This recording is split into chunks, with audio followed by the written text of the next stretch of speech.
Hello बच्चों, welcome back to our online classes. Myself साहिल।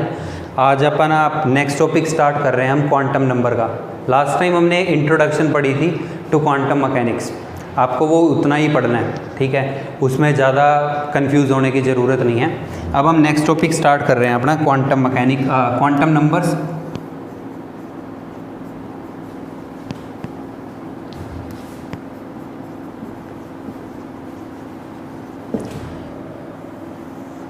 देखो quantum number क्या है। क्वांटम नंबर ये सेट ऑफ 4 नंबर है। ये वो सेट ऑफ 4 नंबर है which are used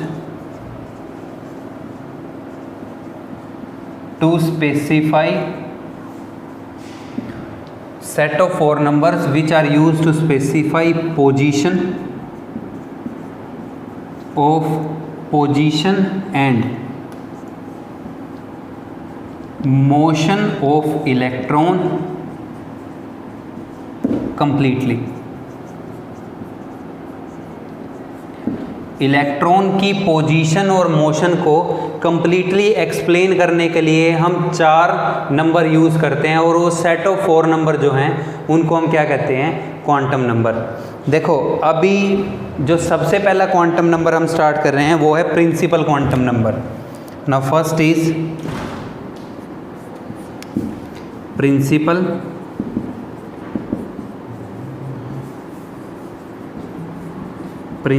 quantum number.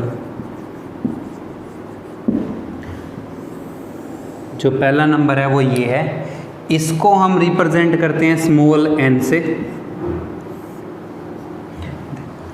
अब प्रिंसिपल क्वांटम नंबर जो है ये हमारे को हेल्प करता है, it helps in explaining distance of electron from nucleus। Electron का न्यूक्लियस से कितना डिस्टेंस है उसको एक्सप्लेन कौन करता है, प्रिंसिपल क्वांटम नंबर। और प्रिंसिपल क्वांटम नंबर n जो है ये वही ऑर्बिट नंबर है, ठीक है। इस n की हेल्प से आप क्या फाइंड कर सकते हो, energy of electron,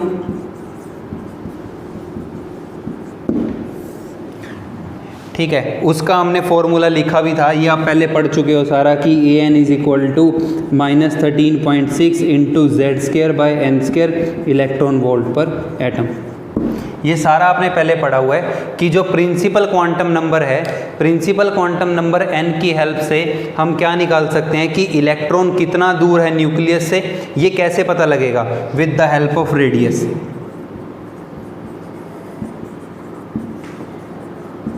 with the help of radius of orbit. Orbit की रेडियस निकाल लोगे तो इलेक्ट्रॉन कहाँ रिवॉल्व कर रहा होगा, उसी ऑर्बिट के ऊपर।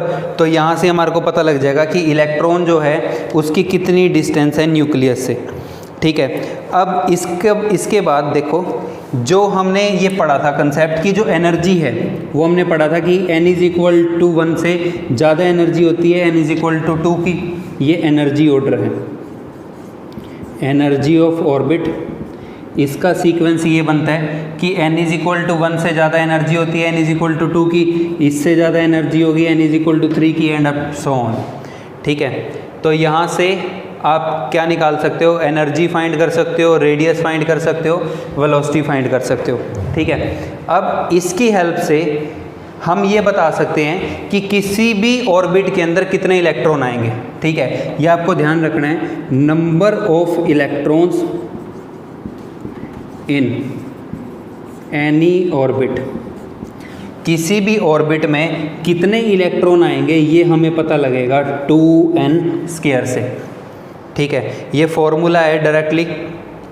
अब n जो है ये ऑर्बिट नंबर है, मान लो कि 4, n इज इक्वल टू 1, मतलब फर्स्ट ऑर्बिट।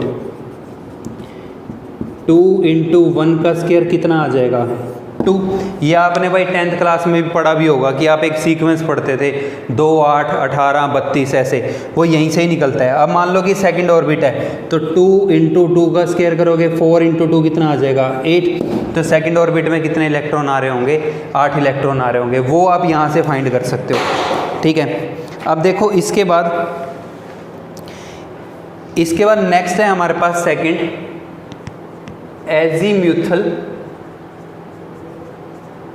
एजीम्यूथल और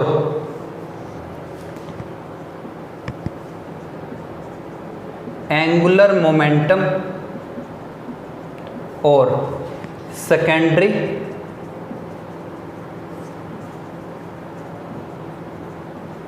quantum number. Azimuthal quantum number, angular momentum quantum number, secondary quantum number. Second हमारा क्वांटम नंबर ये है, इसको हम रिप्रेजेंट करते हैं स्मॉल एल से। ठीक है, अब देखो हमने जब बोहर का एटॉमिक मॉडल पढ़ा तो बोहर के एटॉमिक मॉडल की एक लिमिटेशन पढ़ी हमने।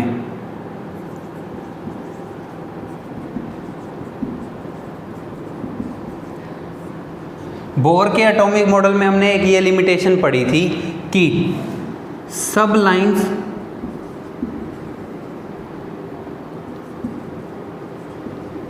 Present with main lines of hydrogen atom spectra. Hydrogen atom के लाइन स्पेक्ट्रा में मेन लाइन के साथ जो सब लाइन प्रेजेंट थी वाज नॉट एक्सप्लेन्ड। जो बोहर का एटॉमिक मॉडल है उसकी क्या लिमिटेशन थी कि जो मेन लाइन के साथ सब लाइन प्रेजेंट थी ये उसको एक्सप्लेन नहीं कर पा रहा था।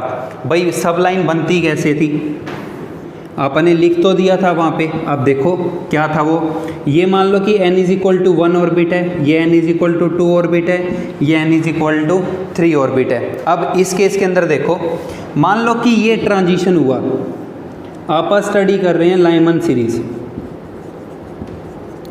तो लाइमन सीरीज की ये फर्स्ट लाइन है, तो ये मेन लाइन के साथ ऐसे फाइन लाइन बनती हैं छोटी छोटी। पॉइंट ये है कि some fine lines are present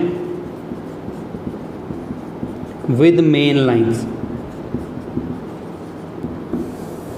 main line के साथ क्या प्रेजेंट होती हैं, कुछ छोटी छोटी फाइन लाइंस प्रेजेंट होती हैं। ठीक है, अब इन फाइन लाइंस को स्टडी करने के लिए अब बोहर का एटॉमिक मॉडल जो है वो तो इसको एक्सप्लेन नहीं करता।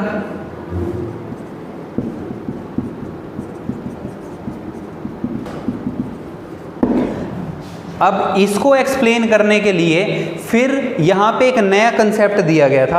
अब देखो कंसेप्ट क्या है,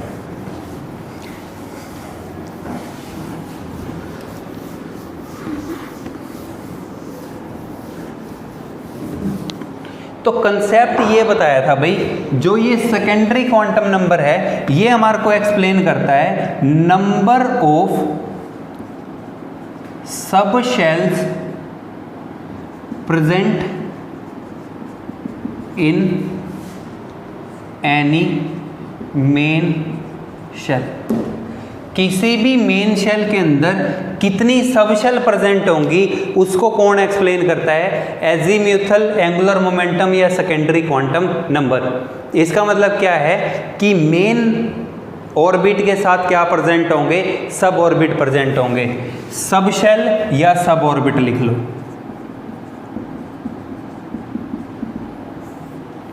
अब देखो नेक्स्ट पॉइंट ये है कि नंबर ऑफ सब ऑर्बिट इन एनी ऑर्बिट, किसी भी ऑर्बिट में कितने सब ऑर्बिट होंगे ये हमारे को पता लगेगा 0 to n-1 से, 0 to n-1। ठीक है, अब देखो L की वैल्यू 0 जो है ये बताएगी हमारे को S सब शेल। ध्यान रखना टर्म यूज कर रहा हूं S। L की वैल्यू 1 हमारे को बताता है P सब शेल। L की वैल्यू 2 हमारे को बताता है D सब शेल।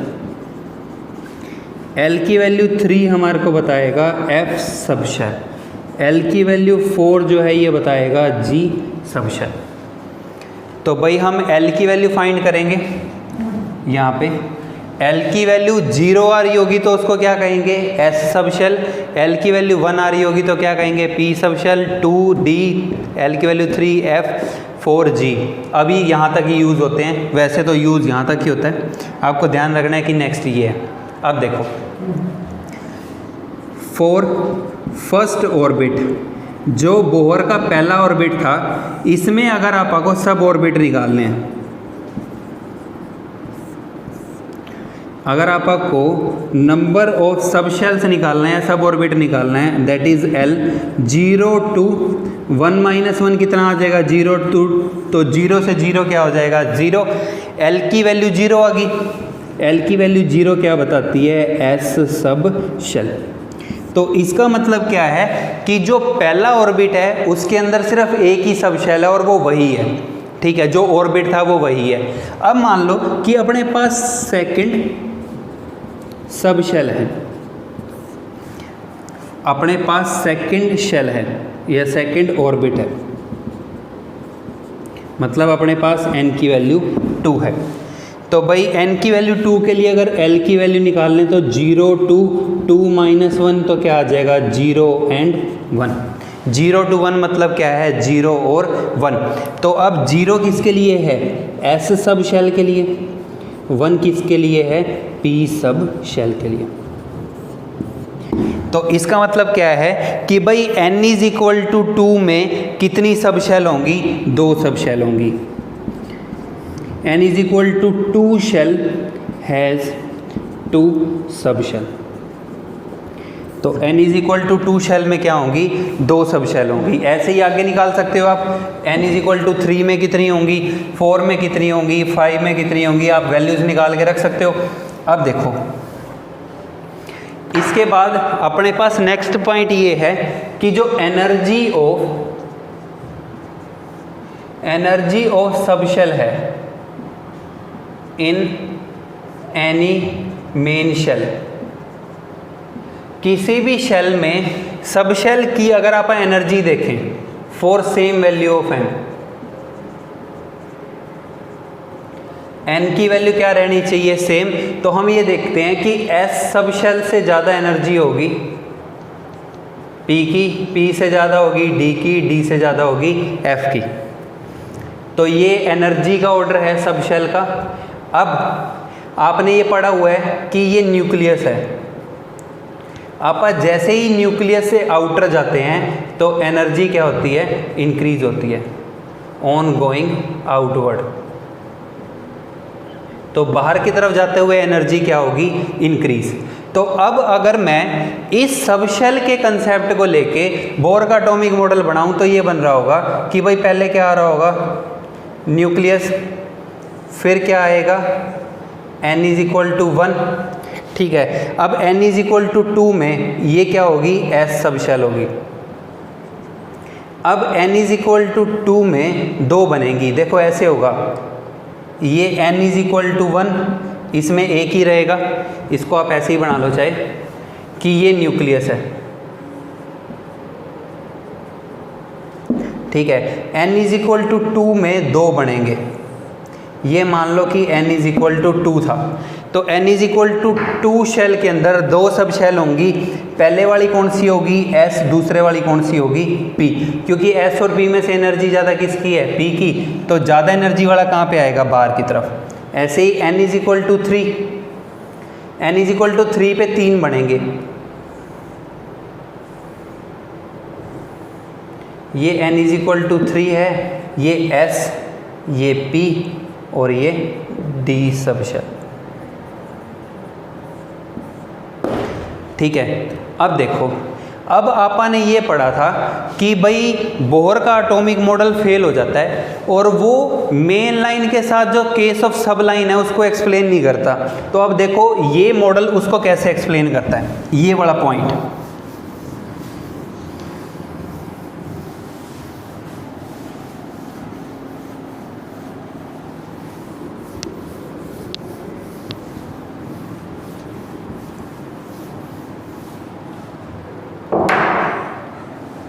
अब हमने ये पढ़ा था, अभी भी बनाया डायग्राम, कि जैसे ये n=1 है, ये n=2 है, ये n=3 है, ये मेन लाइन है। इस मेन लाइन के साथ क्या थी, सम फाइन लाइंस, कुछ छोटी छोटी लाइन भी थी। उसको बोर का एटॉमिक मॉडल एक्सप्लेन नहीं करता। अब इधर आ जाओ, अब देखो भाई, इलेक्ट्रॉन यहाँ पे है, इलेक्ट्रॉन एक्साइट हुआ तो कुछ एटम में तो इलेक्ट्रॉन यहाँ आएगा, कुछ एटम में इलेक्ट्रॉन जो है वो यहाँ जाएगा, कुछ एटम में इलेक्ट्रॉन यहाँ आ रहा होगा। अब देखो इन दो को ही देखो, ये मेन ग्रुप है, ये मेन ऑर्बिट है, यहाँ पे मेन ऑर्बिट में दो सब ऑर्बिट हैं। तो अगर इलेक्ट्रॉन यहाँ पे आ रहा है और इलेक्ट्रॉन यहाँ पे आ रहा है तो जो लाइन बनेगी वो सेम नहीं होगी। लाइन कब बनती थी, लाइन किसकी बनती थी, एमिशन की, एमिशन एनर्जी की क्या बनती थी, लाइन बनती थी। अब दोनों की एमिशन एनर्जी सेम नहीं है। ये कितनी एनर्जी को एमिट कर रहा होगा, इस एनर्जी को, ये कितनी एनर्जी को एमिट कर रहा होगा, इस एनर्जी को। तो दोनों की लाइन देखो, एक तो लाइन ये बनेगी और एक लाइन ये बनेगी। तो वही वहाँ पे है कि अब अगर आप इसको बनाएं तो ये n=2 के अंदर दो लेवल होंगे। तो भाई अकॉर्डिंग टू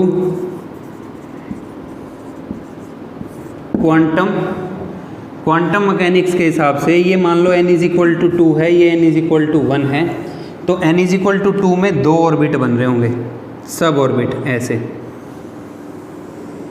तो एक तो लाइन यहाँ से बनेगी, एक लाइन कहाँ से बन रही होगी, यहाँ से, और इसी को हम क्या कह रहे थे, फाइन लाइन।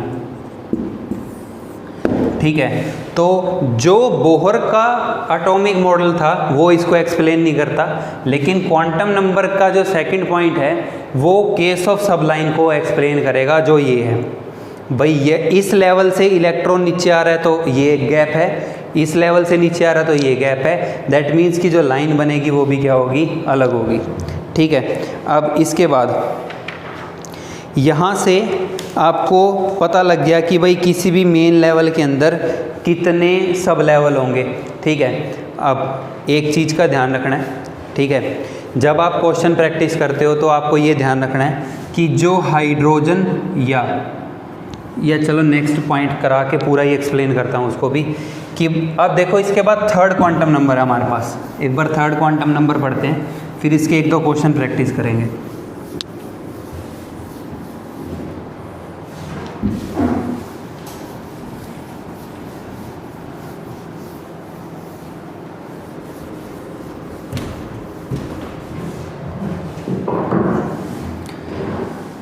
उसके बाद देखो थर्ड है मैग्नेटिक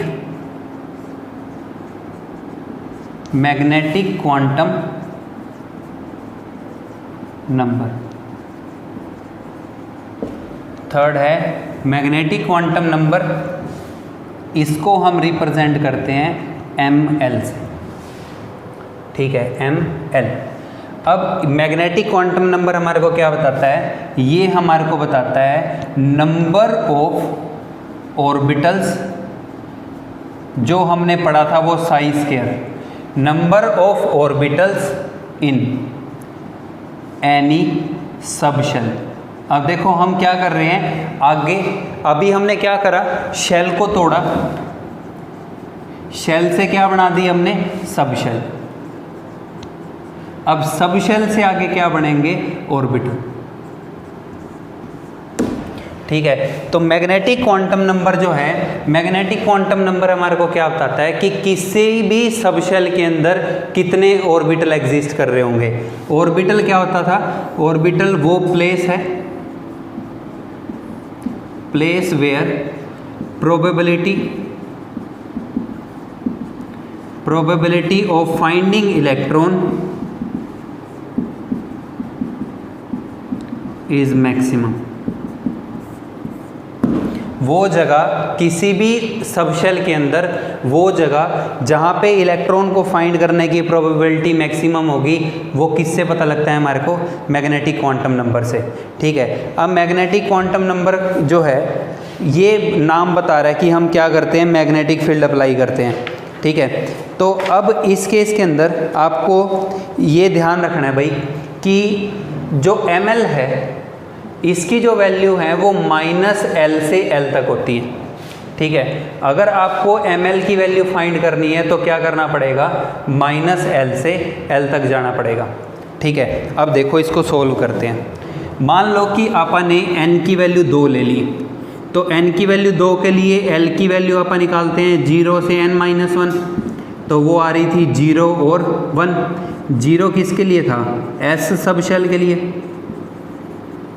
1 किसके लिए है, P सब शेल के लिए। अब देखो जो अपने पास ये S सब शेल है,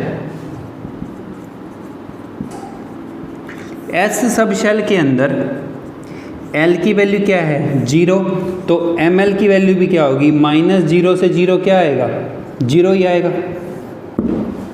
ठीक है, -0 से 0 क्या आएगा, 0, तो यहाँ ml की वैल्यू क्या है, 0। इसका मतलब क्या है कि यहाँ पे क्या होगा, only 1 orbital.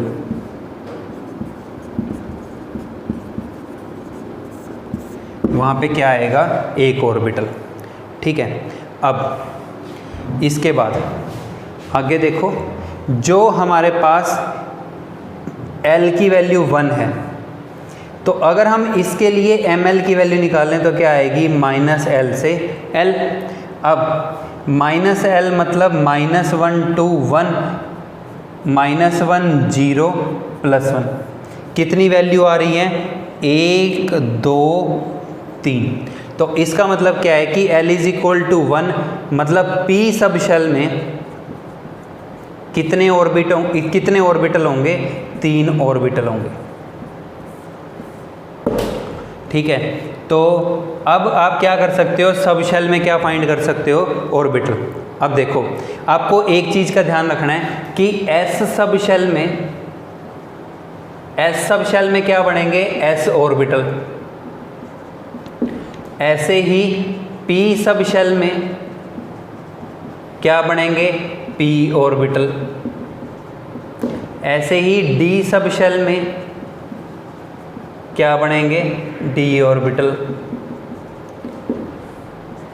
F subshell में क्या बनेंगे, F ऑर्बिटल। तो ये P सब शेल में क्या बन रहे होंगे, 3 P ऑर्बिटल बन रहे होंगे। ठीक है, तो ये आपको ध्यान रखना है कि भाई ये हम किसी भी ऑर्बिट के अंदर पहले फिर सब शेल निकालेंगे, सब शेल के अंदर क्या निकालेंगे, ऑर्बिटल। ठीक है, आप वैल्यूज़ ऑफ ऑर्बिटल जो है वो ऐसे फाइंड कर सकते हो। इसके बाद आपको इसमें एक चीज़ का और ध्यान रखना है कि भाई जो हमारे पास ये वैल्यू है, देखो P के 3 ऑर्बिटल जो हैं, P के 3 ऑर्बिटल हैं, एक होता है Px, जो हम ये पढ़ रहे हैं ना, P के 3 ऑर्बिटल हैं। ठीक है,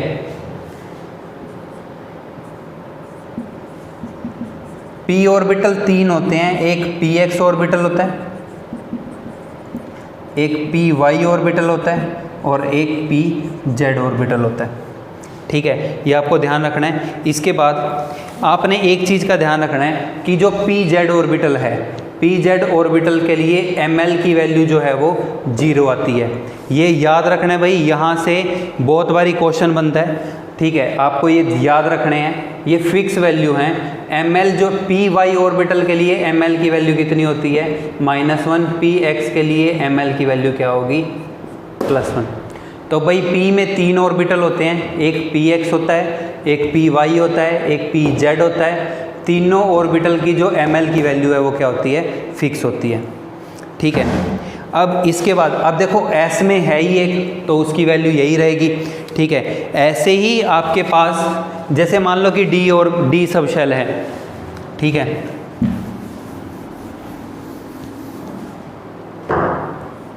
कोई मान लो आपके पास D सब शेल है, D सब शेल के अंदर क्या बन रहे होंगे, D ऑर्बिटल।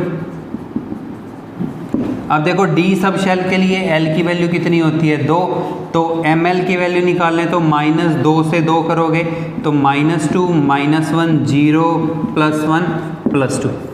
ये बनेगी 5 होगी, 1 2 3 4 5। तो इसका मतलब क्या है कि डी सब शेल के अंदर एल की वैल्यू 2 होती है, तो 5 डी के क्या बनते हैं, ऑर्बिटल। ठीक है, अब देखो 5 डी ऑर्बिटल कौन से होते हैं, एक तो होता है डी जेड स्क्वायर, ये याद रखना है, ऐसे ही होता है डी जेड स्क्वायर। एक D X square minus Y square orbital होता है, एक डी एक्स वाई होता है, एक डी वाई जेड होता है और एक डी एक्स जेड होता है।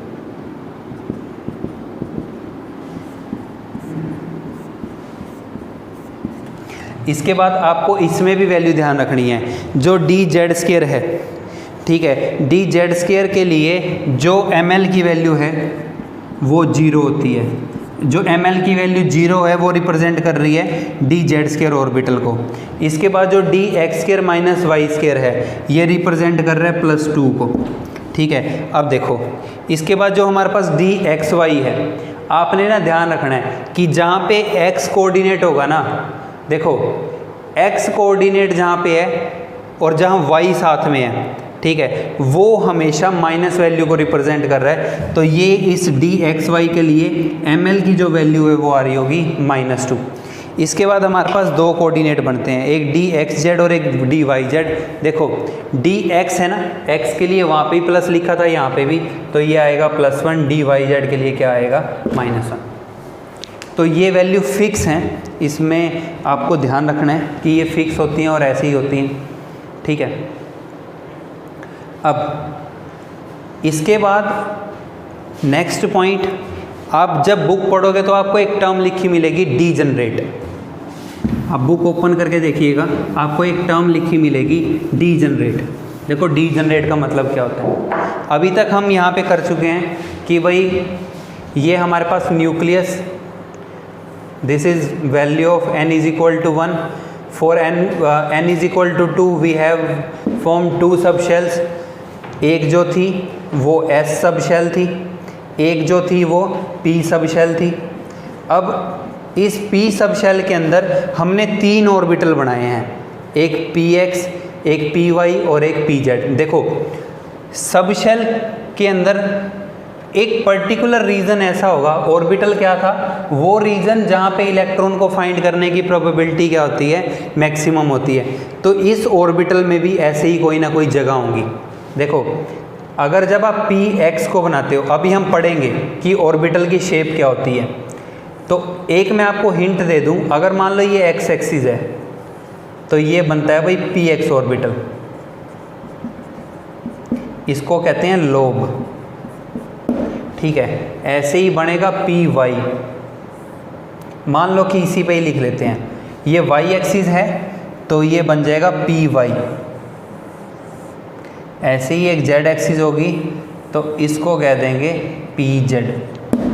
ठीक है, तो यहाँ पे ये इलेक्ट्रॉन यहाँ फाइंड होंगे इन पर्टिकुलर रीजन्स के अंदर, बाकी जगह पे इलेक्ट्रॉन फाइंड नहीं होंगे। ठीक है, ये हम आगे सब पढ़ेंगे। अब यहाँ तक आ चुके हैं हम कि शेल के अंदर क्या होती हैं, सब शेल के अंदर क्या होते हैं, ऑर्बिटल होते हैं। आप टर्म पढ़ रहे हैं डी जनरेट। देखो डी जनरेट का मतलब क्या है,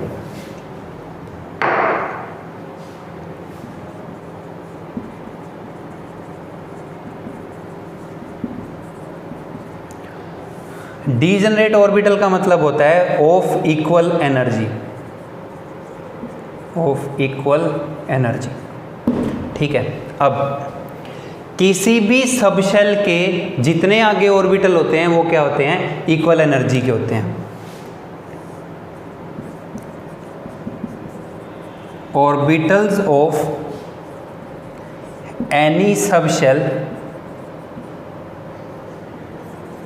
are of equal energy.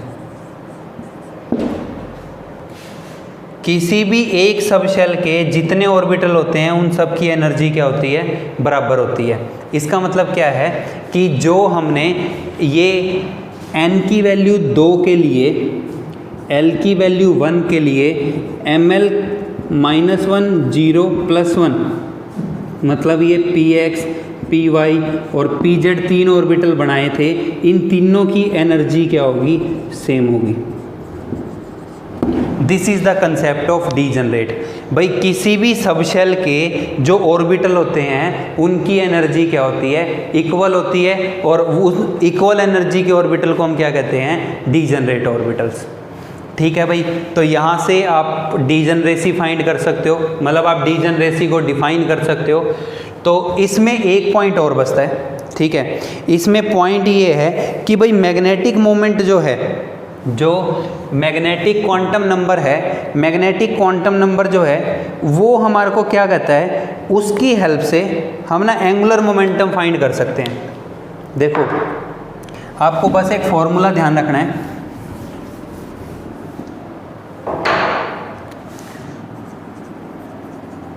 Value of angular momentum, angular momentum क्या था भाई, mvr along z axis. z axis के अलोंग जो एंगुलर मोमेंटम है इन एनी ऑर्बिटल, किसी भी ऑर्बिटल में अगर आपको वो फाइंड करना हो तो Lz, this is angular momentum,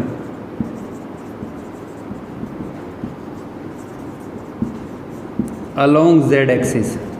z axis के अलोंग जो एंगुलर मोमेंटम है वो इक्वल आएगा m इंटू एच अपॉन 2 के। ठीक है, जिस ऑर्बिटल का एंगुलर मोमेंटम निकालना है उस ऑर्बिटल की m की वैल्यू को आप यहाँ रख दो, आपके पास z एक्सिस पे वैल्यू आ जाएगी एंगुलर मोमेंटम की। h प्लैंक्स कांस्टेंट है,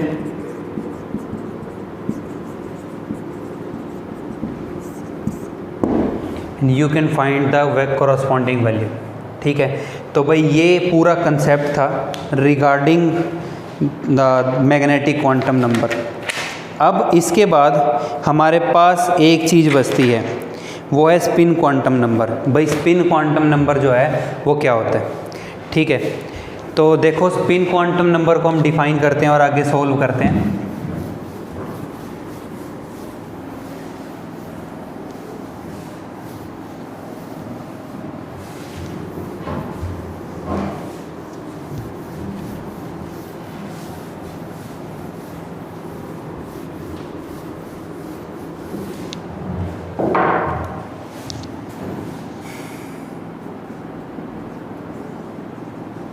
Fourth one is spin quantum,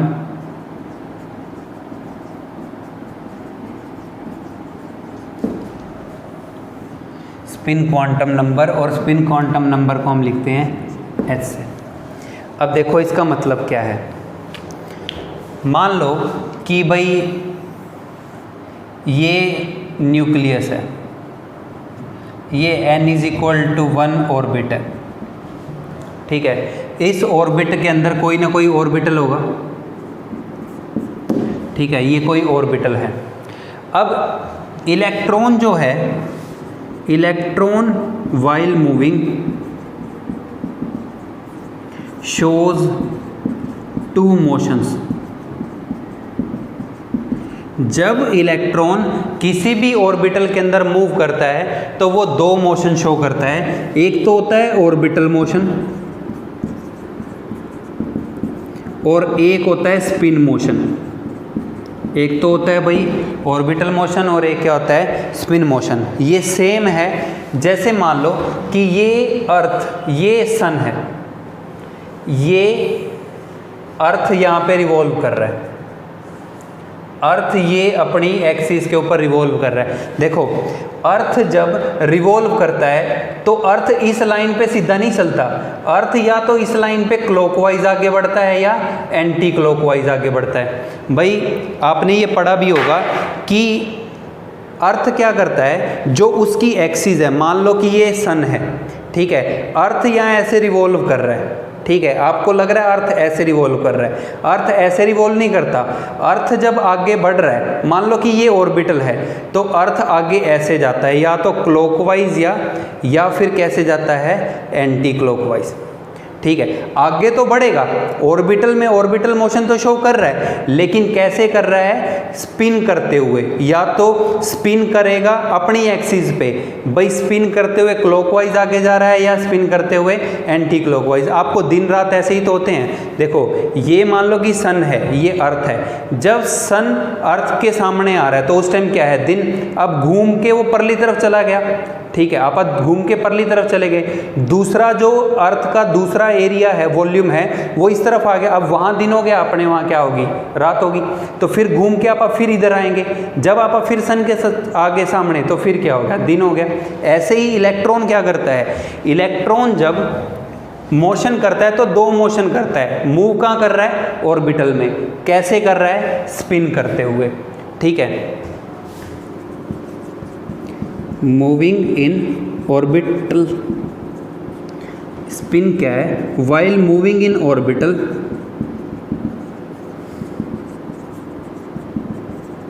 moves either clockwise और एंटी क्लॉकवाइज। या तो क्लॉकवाइज मूव करेगा या कैसे मूव करेगा, एंटी क्लॉकवाइज। तो भाई इलेक्ट्रॉन आगे बढ़ रहा होगा, आप ऐसे कर सकते हो, देखो इसको ऐसे पिक्चराइज करके, ये मान लो इलेक्ट्रॉन है, तो इलेक्ट्रॉन ऐसे जाएगा आगे। या फिर मान लो कि ये इलेक्ट्रॉन है, कैसे जा रहा होगा, एंटी क्लॉक, ठीक है। अगर इलेक्ट्रॉन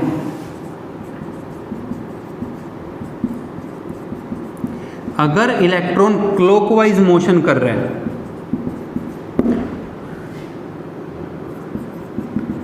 अगर इलेक्ट्रॉन क्लॉकवाइज स्पिन मोशन कर रहा है, तो क्लॉकवाइज मोशन को हम रिप्रेजेंट करते हैं +1/2 से या अपर साइन से, ठीक है, ये आपको ध्यान रखना है, या तो +1/2 से या अपर साइन से।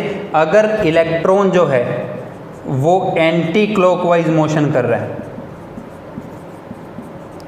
if electron is showing an anti-clockwise motion, then electron will have -1/2 spin value, or we will show that by downward sign, ठीक है। तो भाई ये क्वांटम नंबर है, ठीक है। With the help of them we can find out the exact position and exact motion of electron. आज basic था ये अपना, यहीं तक पढ़ते हैं। नेक्स्ट टाइम हम इसको कंटिन्यू करेंगे, ठीक है। इसके आगे कुछ पॉइंट्स पढ़ेंगे और इससे रिलेटिव हम न्यूमेरिकल सॉल्व करेंगे। तब तक आप इसको पढ़ के रिवाइज करते रहो। Thank you.